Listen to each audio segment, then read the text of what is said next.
Hello and welcome to another episode of Brewery Towns, the podcast that talks about brewing beer throughout the country. My name is Matt, and today I am joined by Colin. Hey guys. Now, is this your first episode with us? This is my first episode. Awesome, and this is our first episode recording in studio, which is just where my laptop is since season 1. Great. So thank you for this. My pleasure. Now, before we get started on this episode, I feel like last episode when we talked about Truckee, California, we glazed over it a little bit, and that might have been because we haven't done an episode in, 4 months. Has it been that long? Yeah, it has. Wow. Between season 2 and season 3. Things happen in life. That's true. So I just wanted to talk a little bit more about 50/50 Brewing Company, which is located in Truckee, California. If you didn't listen to season 1, or episode 1, season 3, go back and listen to it. And I want to talk specifically about the Eclipse brand that they have. Okay. Now, we said in the episode that they have Eclipse Week, and that is when people can buy $100 tickets and they can go to 50/50 Brewing Company, and you can have a lot of different variations of the Eclipse beer. So every year they do 10 to 15 different variants around the same beer. Awesome. Yeah. And when I was in Reading, I was at a local bottle shop, and I found a shelf of Eclipse. And I'd never seen it before. I didn't even know they distributed to Pennsylvania. Lucky. Yes. And so I thought I would get a beer for us tonight. Okay. I'm excited to try it. Now, before we say which one we have, Eclipse are brewed or are placed in barrels to age for 3 to 12 months. Okay. So it's almost like a wine. Nice. And these barrels are from local and regional and national distilleries. So from everywhere. From everywhere. The ones I know of, you might know of too, Woodford Reserve. I've heard of that, yes. Knob Creek. Yep. And Evan Williams. Of course. And that's just a small sampling. The one we have today is from Old Trestle. Have you ever heard of that? I don't think I have. So it's a really special one because Old Trestle is located in Truckee, California, which is where 50/50 Brewing Company is that makes this beer. So it's a local, all local, 100% local. Great. Now, when you go to pick out your Eclipse beer, each bottle has a different color wax on it. Every year, a different color wax. Oh, it has the wax seal on it. The wax seal. Sometimes they combine 2 different colors. Sometimes they put glitter on it. But that's how you know what beer it is. Nice. Excuse me, because every label is pretty much the same. So we have for us tonight to try the 2019 Old Trestle Barrel Aged Imperial Stout. It is quite heavy. It comes in at 13.4% ABV. And it is also 75 IBUs, which is quite heavy. Oh, wow. On Untapped, it got a 4.30 out of 5, which is quite high. It's pretty high. Wait, I'm sorry. What was the percentage again? 13.4. So it's like a wine. Wow. It's like a nice... Okay. Because it's already aged 3 to 12 months, you can drink it right out of the bottle, or a lot of people will buy it and save it for a few years and then drink it. Oh. I am not that patient. So you just bought it and we just opened it. And I think they had I don't think they had before 2018. I think the oldest one they had was 2018. Oh, okay. But still, that's 3 to 12 months in the barrel and then 2 years in the bottle. And this one's from 2019. So you want to give it a shot? I am excited. Okay. Cheers.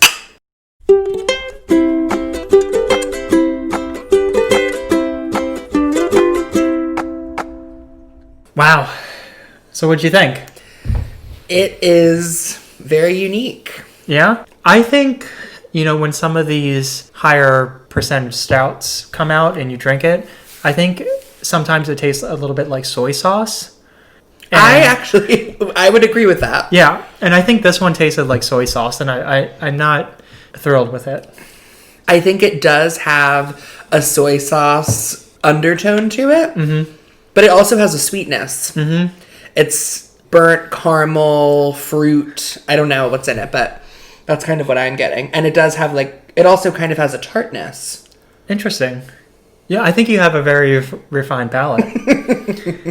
I think it reminds me of in Houston from St. Arnold. We went to St. Arnold Brewing Company when we were in Houston. In Houston. Every year they have a different Bishop's Barrel, and that's their very heavy stout. And if you get it too late, like if it sits in the keg too long, it tastes like soy sauce. But if you get it fresh, it tastes like caramel. Like it has like those notes. But this one, I'm not getting that. I don't hate it. Me either. But this is definitely hard to... Like, I wouldn't be able to sip on it all afternoon. Yeah. At all. And I will say there were different variations there to buy. This particular bottle was 16 ounces, and it was $25. So, that one bottle was $25. So as we said in the last episode, it is a bit expensive, but it is also 13.4%, so it's like you're buying a bottle of wine. Yeah, but when you buy a bottle of wine, you're getting however many ounces that is. Well, it's not too much more. I would say if you want to try it. They're definitely unique. People pay a lot of money for them, and this is just our opinion. I mean, it's definitely an experience, so... I'm going to finish mine. Yeah, I think I will too. Okay. Well, are you ready to start the episode? I'm ready. Okay. Well, I picked this city specifically for you. For me? Mm-hmm. Okay. So I'm glad we got together this weekend. Me too. Today, for our episode, we are going to journey to Ogden, Utah. Oh, okay. Now, tell the people your experience in Utah. Yes, I briefly lived in Park City, Utah, at the very end of my time at Temple University. Okay. I did an internship there working at a ski resort. So is that what Park City's known for? The ski resorts? Yes, there's 3, I think, major ski resorts there, and I worked at one called the Canyons. Okay. Now, what beer did you drink when you were there? Well, there definitely are stricter rules in Utah about alcohol ABV. Mm-hmm. So typically, I would really just drink Bud Light. And what was the percentage of the Bud Light that you were drinking? I believe the highest it could be was 3.2. Mm-hmm. And even when I got Bud Light Platinum, which is typically, I think, 6, it would be in the Bud Light Platinum bottle and, look like that, but it would still only be 3.2%. I'm glad you mentioned that because right at the end of this episode, we're going to talk about the new beer laws that were passed in Utah in 2019. Okay. Mm-hmm. Yeah, I know nothing about those because I was there in 2014/15. Oh, that long ago. Mm-hmm. Now, did you go to Salt Lake City? Did you go to Ogden? Did you go to Provo? I never went to Ogden. Okay. I did go into Salt Lake City a couple times, but other than that, I explored outside of Utah. Okay. Well, maybe you'll recognize some of the things you're going to talk about. Before we get started, I always like to mention the sources just to give them a little shout out. For this episode, we used information from Indy Ogden, from the Salt Lake Tribune, from Utah Beer News, and from the Utah State University. Great. Now, Ogden is the county seat of Weber County, which is in northern Utah. It is about 30 minutes from Salt Lake City and about 1 hour if you are driving to Park City.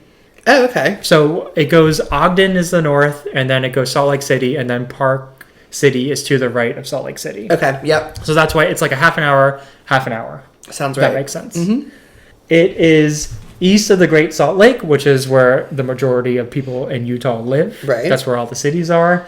And it is at the base of the Wasatch Mountains. Is that what you call it? Yeah, that sounds right. Wasatch? Yeah. Okay. I didn't know if you said a German like Wasatch. No, yeah, they said it with a W. Mm-hmm. Okay. Its current population is around 90,000 people. Okay. We always say, if the town has a nickname, we always like to say the nickname. Ogden's is Junction City. Oh. Do you know why? I tell me. So there's 2 reasons. It was a hub of transportation for the Union Pacific and Central Pacific Railroads. And Ogden was the closest city to the Golden Spike location. What's the Golden Spike location? So the Golden Spike location was the last spike that they had into the railroad that connected Sacramento to to Omaha. So it brought the West to the Midwest. Oh, that's interesting. Did you ever see the movie Wild Wild West with Will Smith? I don't think I did. You don't think you did? No. Well, there's a scene in there that they depict this, and then the guy with no legs comes with his spider robot. It's a ridiculous movie. Oh. No legs. But yep, no, he's in a wheelchair, and then he has like a big spider robot that like attacks the people. Oh wow. It's pretty ridiculous. It sounds great. Yes. And we also do a hometown. Every episode we say a famous person from this town. Oh, okay. Because Ogden is a little bit smaller, it was harder to pick. But the person I chose was Wataru Masaka, who was the first non-white player in the NBA. Oh, that's awesome. Mm-hmm. He was of Asian descent, and he was a lifelong Utonian. Is that what you call him? No, I think they're called Utahns. Utahns. I'm pretty sure. I think it is Utahn. Well, he was a lifelong Utahn. Oh, nice. First non-white player in the NBA. Not many people know about him. I have never heard of that individual. But he just died in 2019, I think. He died. Mm-hmm. Oh. So he was fairly old, but good for him. He broke the barrier. Ogden was founded in 1851. It was actually the first permanent settlement in Utah. I had no idea. I'm just learning so much about Utah today. Color you shocked. It was named originally Fort Buenaventura. I almost said Buena Vista because that's a lot of cities, but it was Fort Buenaventura, which means good fortune. Okay. Then it was changed to Brownsville. Ugh. I don't like that. Not a great name. And it was changed to Ogden after an expedition from Peter Skeen Ogden from the Hudson Bay Company in that region. Okay. And that's all the detail I have for Ogden. You want to get into the beer? I'm ready. Okay. Now, I will say most of this pre-prohibition information is from one exhibit from the Utah State University. We have used university archives in the past. For the Oregon episode, we used Oregon State University's Hops and Brewing Archives. And for our third episode, we use Well Crafted NC, which is based out of UNC Greensboro. But for this one, Utah State has a really good online exhibit. It's called Utah Brews, The Untapped Story of Ogden's Becker Brewing and Malting Company. So if you want to learn more, we're not going to tell you all of the information here, but if you want to learn more, but if you want to learn more, is that beer hitting you? Yep, check out that website. If you want to learn more, watch Impractical Jokers. One of our favorite shows. Okay. So in 1892, the Becker Brewing and Malting Company was founded. It was not the first in Ogden. It overtook Shell House Brewing Company, which was founded in 1890. Wow. But they were so popular in the region because they made their own beer, but they also secured rights to distribute Anheuser-Busch products in the region. Wow. Mm-hmm. So I've seen that a couple times, that local breweries will make their own beer, but then they'll also have the rights to distribute, which will help them grow. Was being able to distribute Anheuser-Busch products, was that a big deal for that area at the time? I mean, they might have been the only one that was able to do it in the region. Yeah, so it was pretty big. Nice. Because Anheuser-Busch is, it was founded well before them, so they were already established, so people would want to drink their beer. So it was really a smart move. Now, as you can imagine, it was owned by the Becker family. Gus, the father, was president, and his sons John and Albert worked at the brewing company as well. The location was on the banks of the Ogden River. The beer that I wanted to highlight, it was called Becker's Best. Becker's Best. And it was a Pilsner. Oh. And we're skipping ahead a little bit, but during World War II, it was rebranded to Becker's American Pilsner, just to give it that extra patriotic kick. Very patriotic. They distributed in Utah and surrounding states. And the tagline that they used was, quote, "Out west, it's Beckers." End quote. That's great. So they knew. They knew their target audience. Okay, so Prohibition in Utah is a little tricky because they had two waves. Okay. The first wave was from 1909 to 1911. Only lasted 2 to 3 years. Mm-hmm. It was very early. Now, the second wave came from 1915 to 1933. National prohibition wasn't until 1920, so Utah was pretty early in 1915. Now, the problem for Beckers is that when they opened, they were only doing 3,000 barrels a year. But by the time that second wave of prohibition came around, they were up to 65,000 barrels, so that's 20 times Meaning they were producing that amount per year. Correct. And they had over 100 full-time workers. Wow. Which, if you listen to all of our episodes, that's one of the biggest breweries that we've talked about. 100 full-time workers. That's a big operation. Prohibition came to Utah in 1915. They looked outside to expand. So they actually built a plant in Evanston, Wyoming in 1917 because Wyoming didn't enact prohibition until 1920. So they thought maybe Utah was going to be alone with this prohibition kick and that surrounding states weren't going to follow it. It was in Evanston. Evanston, Wyoming. Have you been there? I was there twice. You were there twice? Yes. What'd you do there? I went one time with our mutual friend, Nora. Mm-hmm. And also with my other friend, Amanda, who visited. It was just a really small town. Okay. Just a couple shops. It was in the middle of nowhere. How far away is it from the border of Utah? I feel like it took us about 2 hours to get there from Park City. I'm not sure about from the border, but okay, so pretty close. Yeah, I think it was. Yeah, and it was a really pretty drive. Okay, that area is gorgeous. So if you haven't been out there, highly recommend. Awesome. So they had the brewery in Wyoming, the brewery in Utah. Then, of course, as we know, in 1920, nationwide prohibition was enacted everywhere. So they switched to non-alcoholic beverages, and they actually sold more non-alcoholic beverages than they did alcoholic beverages before prohibition. Oh, is that interesting? Like they were serving soda and lemonade. Mm-hmm, okay. Mm-hmm. I don't know about lemonade, but definitely soft drinks. Soft drinks. Lemonade might have been a side business. I think that would be good. So because of that, after prohibition was redacted, the local community and the brewing community were so impressed that they continued such a high amount of success that Gus Becker, remember he's the father? Yes, the president. He was elected president of the United States Brewers Association, which is a nationwide guild. Impressive. Now, if you listen to all of our episodes, the first president of that organization was from Reading, Pennsylvania. Wow. And we talked about him in our Reading, Pennsylvania episode. His name was Frederick Lauer, and that was in the 1860s. So I thought that was an interesting time. Way back when. I still have to get to his statue in City Park in Reading. I've been meaning to do it. He has a statue, and it was recently restored. Is it life-sized? I think it's bigger than life-size. Oh, wow. Mm-hmm. Now, they maintained success from the end of Prohibition in 1933 throughout the 1950s. And if you go onto Utah State University website, you can see advertisements, records, photos, all types of things from that area. But when the 1960s came around, that's when the big national breweries started to swallow these local breweries.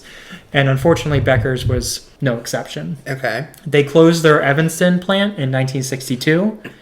And 2 years later, they closed their Ogden plant. And Beckers was no more. Oh, that's sad. Kind of sounds like 2020. Mm-hmm. Very much so. Small businesses closing for good. Sad. Mm-hmm. You would be amazed how many breweries opened in 2020, though. Survived? We may talk about one later in this episode. Okay, so 1964, Beckers closed in Ogden, and they did not get another brewery in the city for over 30 years. Wow. And 1995 was actually early for a craft brewery in the United States, one that at least would survive. Pete and Kim opened Roosters Brewing Company. They were located on historic 25th Street, and this was obviously very historic street, but it had been run down. And they were one of the first businesses in that area to start to revitalize it. Okay. So now if you go to historic 25th Street, it's pretty popping. Nice. Yeah, and not all because of a brewery, but a lot of it has to deal with them choosing that location. And they currently, in the area, operate 3 locations. If you go to any one of them, I would suggest getting Bee's Knees Honey Wheat, and that was a 3.49 on the Untapped tap. That seems kind of low. I mean, a honey wheat is never going to get a high. I mean, okay. The ones that get a high rating are some of those really eccentric IPAs, or like something like this Eclipse beer that we're drinking, like a very heavy stout. Got it. Now, they got a brewery in 1995, but they didn't get their second one until 2016. So the craft beer scene did not catch on too fast there. And in 2016, that's when Talisman Brewing Company opened. Dusty and Joanne Williams. I couldn't find too much information about them, honestly. So if you know anything, just let us know. But the beer I wanted to highlight is called Hazard's Triple IPA. I think we might like this. It got a 4.05 on Untapped. Its ABV is 11.3. Wow. Its IBU is 120, which is very high for an is IPA. It? It's going to be very, very hoppy. But sounds good. I would try it. Okay, next in Ogden came Zolupez Beer Company, founded in 2017. Its owner, Javier Chavez Jr., is of Mexican descent, and he wanted a nice craft beer to pair with Mexican food. But really the only thing you could have at that time out there was something like Modelo or like Corona. But he was like, let's make a craft beer to pair with this Mexican food. So that's what he did with Zolupez Beer Company. If you go there, I would suggest getting the Zolupez Stout. You don't think about stouts with Mexican food, but I think this one might be good. 3.93 on Untapped. It is one of of Utah's smallest breweries. They do not have a tap room. They're working on it. So they just distribute to local restaurants, bars. And I believe they started canning and bottling. So where do they brew their beer? At someone's home? No, I mean, they have a business where they brew their beer, but they just don't have a site where you can drink their beer exclusively. Oh, I see. But they've been around since 2017, so I feel like that's rare just to have distribution and not on-site consumption. Yeah. But I think that's a really unique concept for a brewery. Yeah, I would agree. Okay, the next brewery that came along, I assume they say this by the letters. It's UTOG Brewing Company. So UTOG. So it would be UTOG, but it stands for Utah, Ogden. UTOG. Oh, okay. Mm-hmm. It makes sense once you hear that. Got it. They were founded in 2019. They're located in the Thornstinson building, which is adjacent from Lindquist Field, which is home of the Ogden Raptors minor league baseball team. I've never heard of them. I have never heard of them either. They must be like on that West Coast circuit. What's the closest minor league baseball team here in Carlisle? The Senators in Harrisburg. That's the closest one. I think, yeah. Oh, I believe they play the Reading Phillies, or the Reading Fightin' Phils. The Reading Fightin' Phils. You know our new mascot? No, I don't. An ostrich. Wow. Mm-hmm. I don't even know what the Senators mascot is. It might be someone in like colonial attire. Possibly, yes. Yeah. Before COVID, they would have 2 live ostriches in cages outside the Oh, I don't like that. the field at Reading. I don't like that. I don't know where they got them from, where they keep them, but they're certainly not native to Pennsylvania. Nope. Anyways, UTOG, if you go there, I would suggest the Buffalo Soldier IPA 3.84.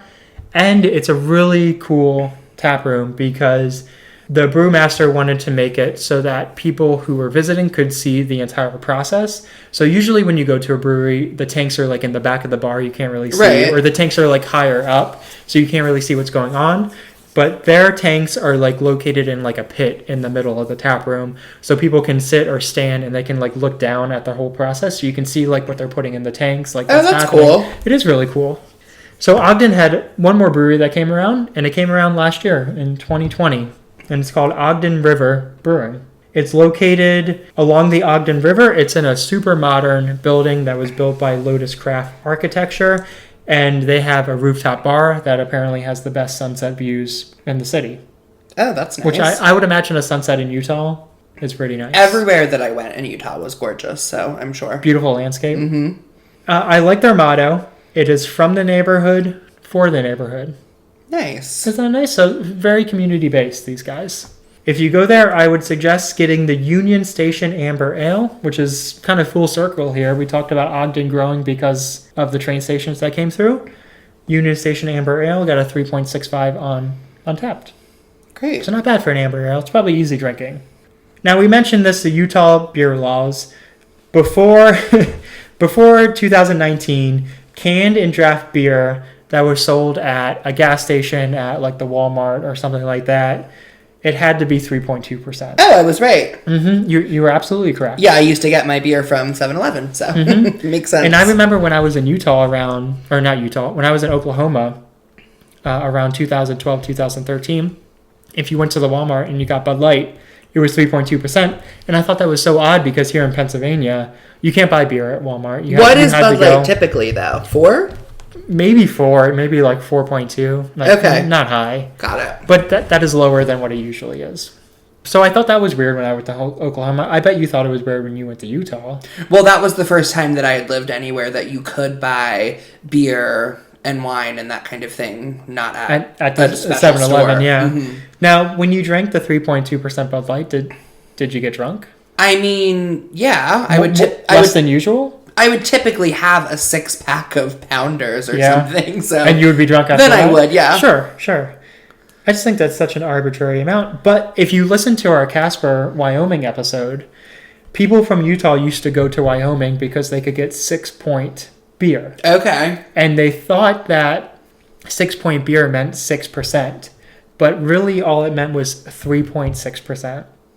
So they would be driving all that way to Wyoming just to get beer that was 3.6% instead of 3.2%. So it was like placebo. They thought they were drinking a higher percent beer, so they'd be like, woo! Mm-hmm. And people in Wyoming didn't say anything because they were probably making a lot of money from these people from Utah coming. Little did they know. Mm-hmm. So finally, in 2019, that percentage was raised to 5% that you can buy in Walmart and gas stations. That's quite an stuff increase. Like that, at breweries or state liquor stores. Because I remember in Oklahoma, if you went to like or like a bottle shop or a liquor store, they had beers from all over and they were the correct percentage. So that's the same in Utah now. Like I said, they have these triple IPAs that are 11%. You know, you can drink those now. But if you were to bottle them and try to sell them at the 7-Eleven, it would have to be 5%. Wow. So stuff like that. That's why if you go to like Asheville, North Carolina, that city has grown so much because the local liquor laws have really enhanced its ability to become that. Nice. Because this was in 2019. You couldn't buy 3.3% beer in Walmart in 2019. That's crazy. Isn't it crazy? Like, why would you even obviously buy it? it was so different Yeah. in 2015. Yeah. It's just interesting, all these liquor laws, and that they're different in Vary each by state. state. Yeah. It doesn't make much sense. And you would think Utah is probably the most strict because of its history just kind of being founded by the Mormons, and that's a big... It's a big influence. Yeah, thank you. They prefer to be called, just so you know, LDS. Or LDS, Latter-day I'm sorry. Saints. Sure. Yeah. But that's the same Yep. people. Interesting. That's all I have on Ogden, Utah. Well, What did you think? Did you know any of that? No, I didn't know. I knew, the only thing that I kind of knew was the lower liquor percent, or alcohol percentage, but I learned a lot. Did you ever hear of Roosters? Because that was around when you were out there. I don't remember it. Yeah. It's possible, but I don't remember it. I'm not sure if all of their locations are in Ogden. I don't remember it. I don't have it written down, but maybe they have one in Salt Lake City. Possibly, yes. I don't know. Do you remember a brewery at all in Park City? No, I never. Back then, I really didn't drink anything but Bud Light, Coors Light, Miller Lite. Yeah, I've definitely expanded my my palate with beer since then. Well, I feel like a lot of people. I mean, what would you say? 2014. Yeah, I would say the majority of breweries that we know of were founded after 2014. Oh, really? Okay, because that was still early for the craft beer scene. You don't think of cities in Utah with such a vast history of brewing, but Beckers was in 1892. Well, I don't think people typically think of cities in Utah at all. So I think the plan is to do a city in every state before we do a second city. You know, let everyone have first before. Okay. No, that's a good idea. Seconds. Yeah. Make everyone feel included. This was Ogden. If you want to learn more, like I said, check out that online exhibit by Utah State University. I appreciate it personally because we had to do some of that online exhibit stuff in grad school, and it's not fun, but they did it well. So, and it's free to look at, free to get all the information, really good photos. A great resource. Advertisements, records. Great resource, you're right. Before we end, do you have any final comments? Well, I finished my beer, and... Was it better as you went along? I think so. Okay. It's very strong, so I'm definitely feeling good. Okay. Well, we recommend this to anyone who's listening. Check back next Thursday, every Thursday, for a new episode. Feel free to like us on Facebook and Instagram. We are on Patreon. We are on YouTube. Check brewerytowns.com for all the episodes. And that was another episode of Brewery Towns.